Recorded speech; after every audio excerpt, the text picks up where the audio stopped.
Yeah, name's Charlie Curtis, co-founder of Curve H2.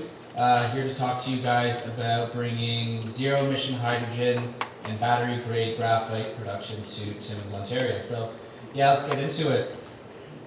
We're a Canadian company, Ontario registered. My business partner and I, we've been in the business for about 10 years. He can't make it. He was supposed to be here today. His kid is sick. I don't know. So we started about 10 years ago. We started with advanced battery materials and doing R&D. About 5 years ago, we got into a partnership with the three-term Grand Chief of the Assembly of First Nations, a guy named Phil Fontaine. The impetus of that was to bring clean energy projects to First Nations communities who had a desire to do so. Flash forward to today, we're doing a large project out in Manitoba with Wayweesi Capital First Nation. It's a 300 megawatt solar project, 1,500 megawatt hours of battery energy storage. It's a pretty great project and we're pretty proud of it. We have other projects in our development pipeline for just like solar batteries, but we really want to get back into tech.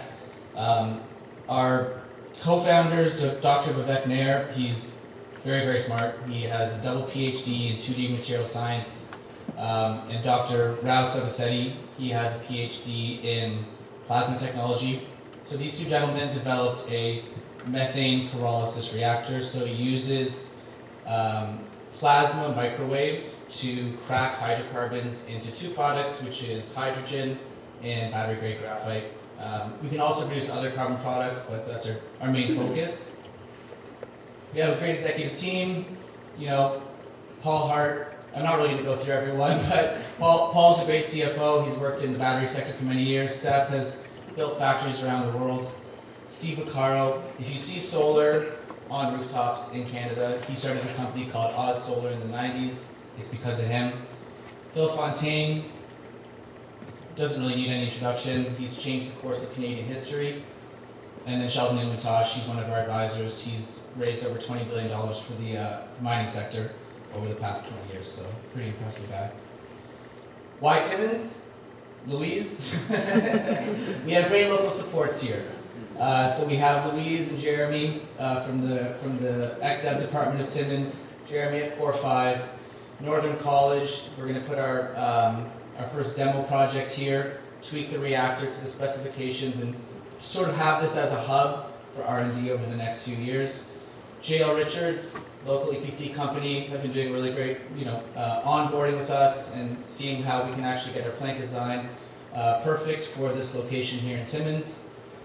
The CMIF, the Canadian Critical Minerals Innovation Fund, we've been speaking with them, same with the NOHSC. The BDC, these are folks that have, shown interest to give us capital, which is awesome. So here's our plan. This is a modular design. I'm not going to go too much into the specifics, but really what it does is it has a natural gas feedstock or methane, so CH4. The CH4 goes into the microwave generator, which is that white box. Then the CH4 is then led into the plasma heads, which are those four arms, which are the microwave arms, and then the plasma heads are the red little areas there. That's where the reaction takes place. So the hydrogen is then pulled into that black box there. Usually I have a pointer, but I don't right now. So it gets refined into the fuel cell grade that's generally necessary for lots of applications.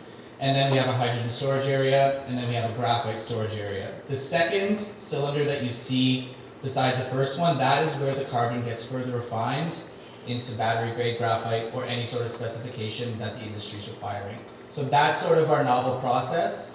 The actual cracking of the hydrocarbon or the methane into the hydrogen and the carbon, that's already been done. That's proven technology. So it's scalable.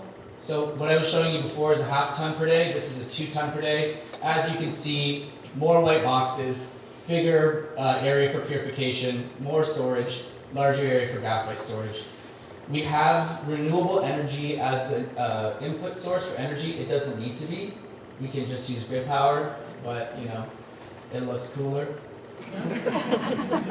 So we have a pretty diverse input capability. Truly, we want to be using natural gas because it's the easiest thing, and there's been trillions of dollars that have been leveraged into the natural gas network. Our process is a zero emission process. There's no gases that come off of it. So it's a way to turn something that could potentially be harmful into a product that can be, one, a clean fuel, and two, something that's very useful for the industry today. And there's a huge vacuum for it right now. There's a huge demand for graphite. It's very necessary. Over the next few years, we are going to pivot into other feedstocks like plastics and recyclable materials, which we think is going to be awesome. That's going to be with Northern College and how we get our research and development game popping. We also can use biogas. Biogas is something where we can, if we use the feedstock for biogas, we can actually classify our hydrogen as green hydrogen, which is very cool. Our designation is turquoise hydrogen. Truly, it doesn't really matter as long as there's no emissions. I think should all be green. It just depends what your feedstock is. Our outputs obviously are hydrogen. You know, for those who don't know anything about hydrogen, but when you combust it, the emission is water vapor. So it's a very important gas for our future. So it's going into transportation, it's going into electricity generation, it's going into manufacturing, it's going into blending of pipelines. It is the fuel of the future. Graphite can go into lots of stuff, depending on the specification. It can go into cements, it can go into battery materials, it can go into commercial products. We have tons of buyers for both hydrogen and our graphite. There's a huge need here. So our product range, you know, from a marketing perspective and a forward-facing standpoint, we are a hydrogen company. It's the hot word the last couple of years, but truly our focus is on our carbon materials. The graphite, the graphene, carbon dots, battery-grade carbon black, and carbon nanotubes. This is where our money is made. We are producing more graphite than we are hydrogen. Hydrogen is truly the byproduct of this operation. And truly we could vent it. So this is our competitive advantage when it comes to hydrogen. We can offer zero emission hydrogen cheaper than anybody else. So we're partnering with lots of oil and gas companies, partnering with lots of chemical companies, lots of utilities. We can get into all that. So this is hydrogen to electricity. Hydrogen to electricity is not really a feasible model, well, until us. Because we can internally subsidize the cost of the hydrogen, we can make it so power purchase agreements make sense. And also over the past couple of years, it's actually just recently that companies like Enbacher, Siemens, Cummins, GE have 100% hydrogen generators, which now makes our business model of hydrogen to electricity a useful and feasible business model. So we are working with utilities. We're working with the city of Medicine Hat to replace one of their 10 megawatt gen sets for nat gas gen sets, and replacing it with some Siemens generators and our hydrogen. So Timmins is, our plan is that Timmins is going to be our launch pad. We have a great industry partner here. They're being very amenable. They want to work with us.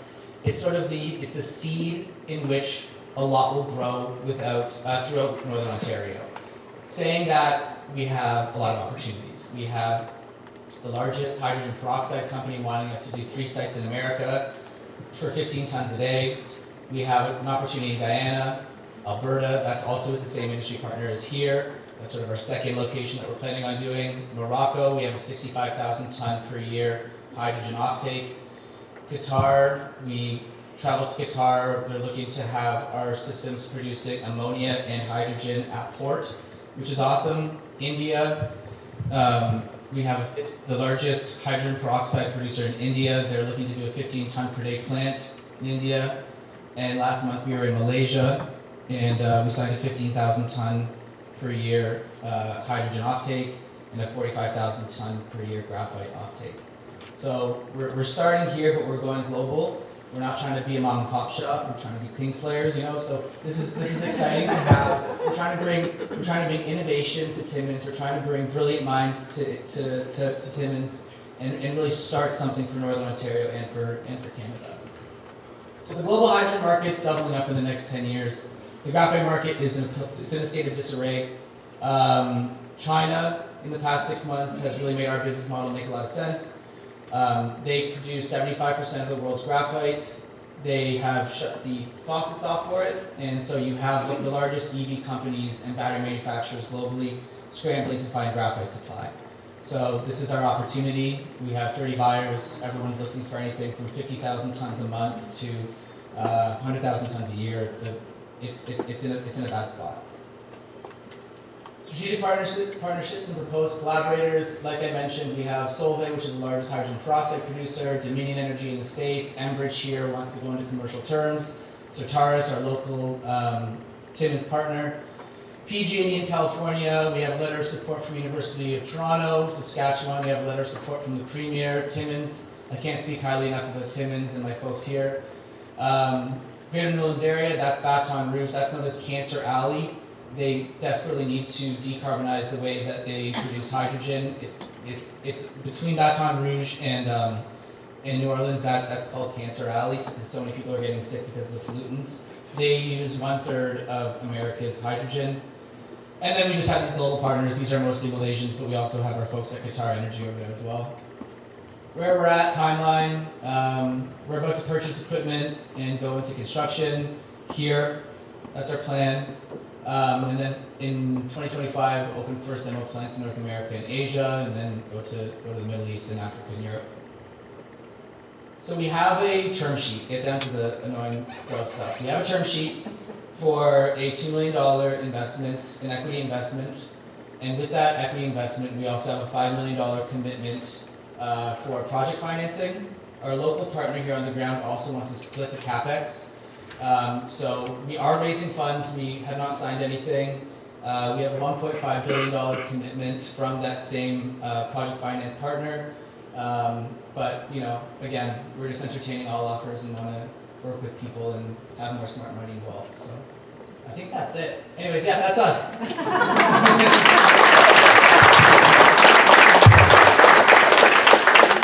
Oh, questions?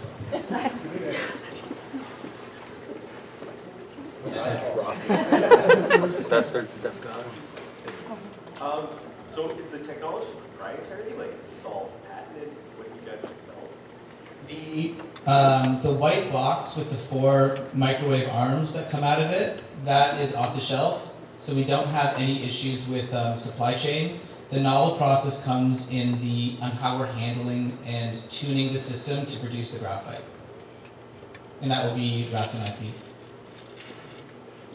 What kind of employment would this offer to new Timmins for full-time, part-time, seasonal? Yeah, good question.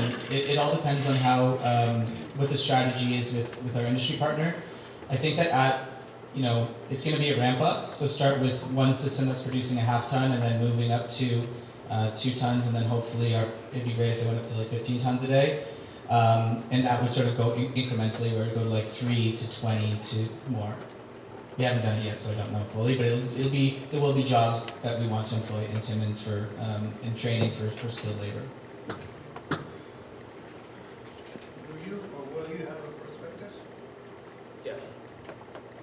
Yeah, we can talk. You can get in touch, and we can. I don't have it now.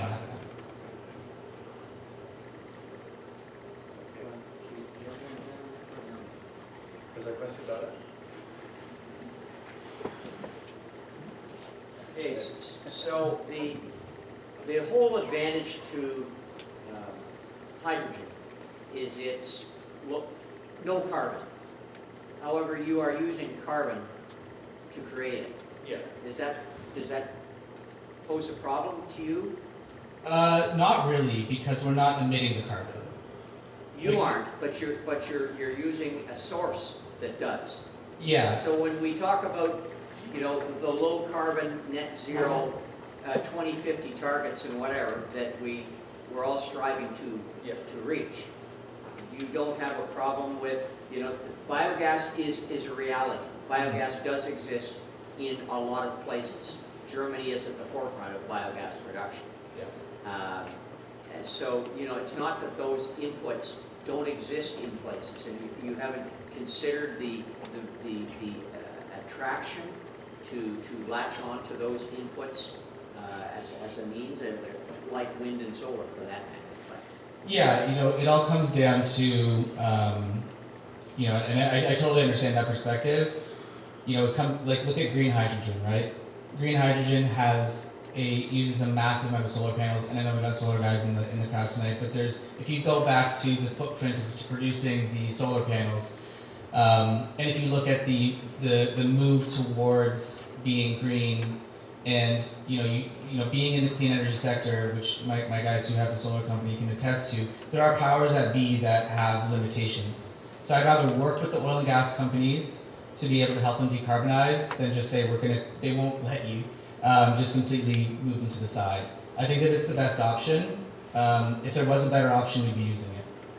Also, what this does allow is that we're leveraging the network of natural gas that's been invested in North America, but also all over the world, to produce decentralized hydrogen production, which is the right model, because it allows like hydrogen from centralized sources. Transporting it loses its value very quickly and it becomes uneconomical to adopt in most cases. So we can actually put one of these units directly beside a manufacturing facility and produce hydrogen on site. So I understand what you mean, but we are using a hydrocarbon. It's probably the biggest hurdle that we have to get over, of having conversations with people, especially with indigenous inclusion, of saying, hey, we're using natural gas, and they're like, there's such a bad stigma around it, but natural gas is why we're here today. That's why we have heat. And I guess to add to that, like even doing a battery or electric cars, I know they use a lot of carbon footprints. So like, would we ever eliminate it? Probably not, right?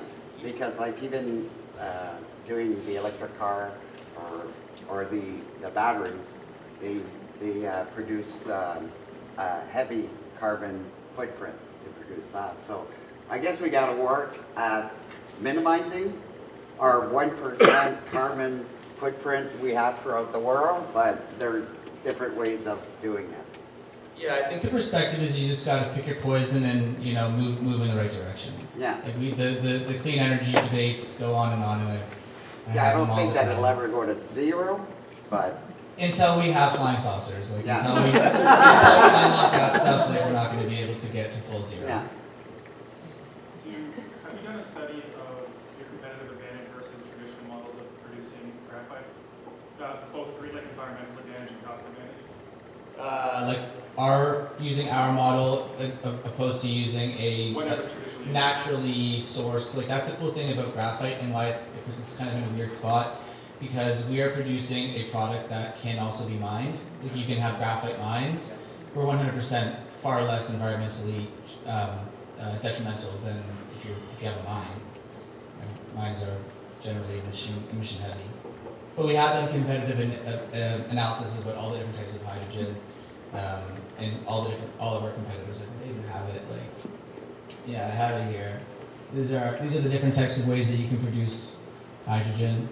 Ours is the best, as you can see, because it's green. And then these are our competitors, and a lot of them have gotten crazy amounts of money, and a lot of them aren't able to produce high quality carbon products, which is our novelty. Anyways, if people want to see the deck, we can talk after. Any more questions? Can I use any kind of hydrocarbon, like maybe soap, which is just a combination of long chains of hydrocarbons plus one or two metals? We haven't used soap. What we have been looking at is, I think this is probably where we want to go. It's turning methane emissions and capturing it, compressing it, and then feeding it into the system. So we're looking to do that with Procter & Gamble, also another dairy company called Saputo. And there's also something called an anaerobic digester, which essentially turns the cow shit into bio or like green methane, green methanol, and then we can use that to then feed into the reactor. We're also working with the palm oil industry in Malaysia. So there's like 450, mills that are producing a lot of methane that they're flaring. So we want that methane. But no soap yet.